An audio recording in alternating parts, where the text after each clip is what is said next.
আসসালামু আলাইকুম। অন্তর্বর্তী সরকারের দায়িত্বশীল চেয়ারে বসে থাকা মানুষগুলোর মধ্যে যার সম্পর্কে এ যাবৎ আমি সবচেয়ে বেশি সমালোচনা করেছি তিনি হচ্ছেন বর্তমান তথ্য উপদেষ্টা মাহফুজ আলম। আজকে অন্তত তাকে খানিকটা ধন্যবাদ দিতে চাই আমি, কিন্তু তারপরেও কথা আছে। তিনি ধন্যবাদ পাওয়ার যোগ্য যে কথাগুলো বলেছেন তার মধ্য দিয়ে অস্বাভাবিক কিছু ইঙ্গিত করতে চেয়েছেন কিনা গণমাধ্যমের প্রতি সেটি নিয়ে আলোচনা রয়েছে, সেটি বলবো। তবে তার আগে নিউজ সম্পাদক সিনিয়র সাংবাদিক নুরুল কবির বিশ্ব মুক্ত গণমাধ্যম দিবস উপলক্ষে কিছু মন্তব্য করেছেন একটি অনুষ্ঠানে। তার মূল কথাটি হচ্ছে এই যে বাংলাদেশে বিগত সময়ের চেয়ে এখন গণমাধ্যমের স্বাধীনতার ক্ষেত্রে পার্থক্য সূচিত হওয়ার লক্ষণ দেখা যাচ্ছে, কিন্তু গণমাধ্যমের স্বাধীনতার যে সূচক বাংলাদেশ এখনো সেই সূচকের অনেক নিচে অবস্থান করছে। এবং তারপরে তিনি সবচেয়ে নিরেট বাস্তবতাটি তুলে ধরলেন। তিনি বলছেন, ছাত্র জনতা অভ্যুত্থানে অন্তর্বর্তী সরকার গঠিত হলেও যারা আন্দোলন করেছে তারা 16 ডিসেম্বর মানে না, এর দায় কাদের? তারা নারী সংস্কার কমিশন মানে না, এর দায় কাদের? একদিকে আমরা যেমন আশাবাদী হয়ে উঠছি, অন্যদিকে আবার আশঙ্কাও দেখছি। ঠিক এই আশাবাদিতা এবং আশঙ্কার দোলাচলে মাহফুজ আলমের বক্তব্যটি একটু খণ্ডন করতে চাই।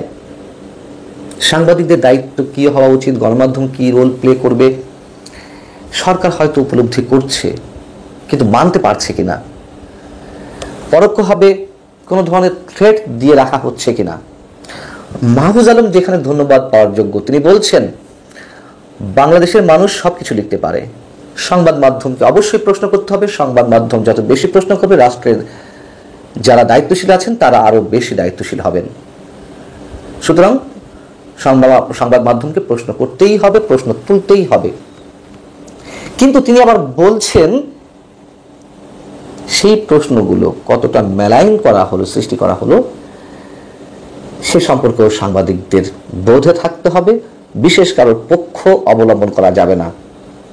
বিষয়টি হচ্ছে যে তিনি আবার যে 3 সাংবাদিককে চাকরি যাওয়া নিয়ে গত কয়েকদিন ধরে তুমুল আলোচনা সমালোচনা চারদিকে, সে প্রসঙ্গে বলছেন যে কোনো ধরনের নিয়ম নীতি ছাড়া টেলিভিশন স্টেশনগুলো এই 3 সাংবাদিককে অব্যাহতি দিল, সরকার কোনো হস্তক্ষেপ করেনি। আমি নিজেও বিষয়টি বিশ্বাস করতে চাই, সরকার কোনো হস্তক্ষেপ করেনি। কিন্তু তিনি যে ব্র্যাকেট বন্দি করলেন সাংবাদিকদের স্বাধীনতা, সাংবাদিকদের প্রশ্ন করার অধিকার বিষয়ে যে মেলাইন করা যাবে না, বিষয়টি ব্র্যাকেট বন্দি করলেন। এইভাবে ব্র্যাকেট বন্দি করে স্বাধীনতার কথা বলা হলে গণমাধ্যম মালিকরা কি সেলফ সেন্সরশিপে ঢুকবে না? অবশ্যই ঢুকবে, অবশ্যই তারা এগুলোকে থ্রেট মনে করছে। এবং যেই প্রশ্নগুলোকে কেন্দ্র করে এত কিছু ঘটে গেল, সংস্কৃতি বিষয়ক উপদেষ্টা মোস্তফা সরোয়ার ফারুকীকে 1400 মানুষ নিহত হওয়ার বিষয়ে জাতিসংঘের রিপোর্ট প্রসঙ্গে, সেখানে সাংবাদিকদের প্রশ্ন কি ছিল যে প্রমাণ তো হয়নি এখনো, প্রমাণ হওয়ার আগে আমরা খুনি বলছি কিভাবে?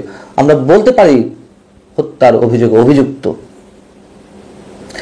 সেখানে মোস্তফা সরোয়ার ফারুকী কি বলেছিলেন? তিনি আবার ধরা খেয়েছেন ডয়েচে ভেলের কাছে, আন্তর্জাতিক সংবাদ মাধ্যম। তিনি সাংবাদিকদের বলছিলেন যে I am talking about United Nations report, ভাই please do some research, I am talking about UN report. অর্থাৎ কেন ভাবে প্রশ্ন করছেন, ইউএন রিপোর্টটা আগে ভালো করে গবেষণা করুন, দেখুন, ভালো করে অর্থ বোঝার চেষ্টা করুন। কিন্তু তিনি নিজেই যে জানেন না ওই সময় পর্যন্ত যে ইউএন রিপোর্ট কি বলেছে। ডয়েচে ভেলে তার একটি প্রতিবেদন করতে গিয়ে জাতিসংঘের প্রতিবেদনের সারসংক্ষেপের সবশেষ অংশটুকু তুলে ধরেছে, যেখানে বলা হচ্ছে একজন অপরাধী, জাতিসংঘের মানবাধিকার বিষয়ক হাই কমিশনের যে মন্তব্য, একজন অপরাধীর অপরাধ প্রমাণে এসব মান প্রমাণক হিসেবে ফৌজদারি কার্যধারায় অপরাধ প্রমাণের জন্য প্রয়োজনীয় মানদণ্ডের চেয়ে কম, উপযুক্ত কর্তৃপক্ষের মাধ্যমে আরও ফৌজদারি তদন্তের প্রয়োজন রয়েছে। অর্থাৎ তারা যা বলছে তাই সর্বে সর্বা নয়, সেটি শেষ কথা নয়। তো মোস্তফা সরোয়ার ফারুকী সাংবাদিক উদ্দেশ্যে যে কথাটি বললেন যে ভাই প্লিজ ডু সাম রিসার্চ, এই বিষয়ে সংস্কৃতি বিষয়ক উপদেষ্টা আসলে কি বলতে চেয়েছেন সেই প্রসঙ্গে প্রশ্ন করা হলো। তিনি আবার ডয়েচে ভেলেকে বলছেন অনুগ্রহ করে সংশ্লিষ্ট মন্ত্রণালয়ের সঙ্গে কথা বলুন, ধন্যবাদ, একটু বলে শেষ করে দিয়েছেন। তার মানে কি মোস্তফা সরোয়ার ফারুকী যে সাংবাদিকদের অবদমিত করার জন্য যেভাবে ঠান্ডা মাথায় ঝাড়ি দিলেন যে ডু সাম রিসার্চ, তিনি নিজেই উত্তর দিতে পারলেন না। সোমবার মাহফুজ আলম আরো যে কথাগুলো বলেছেন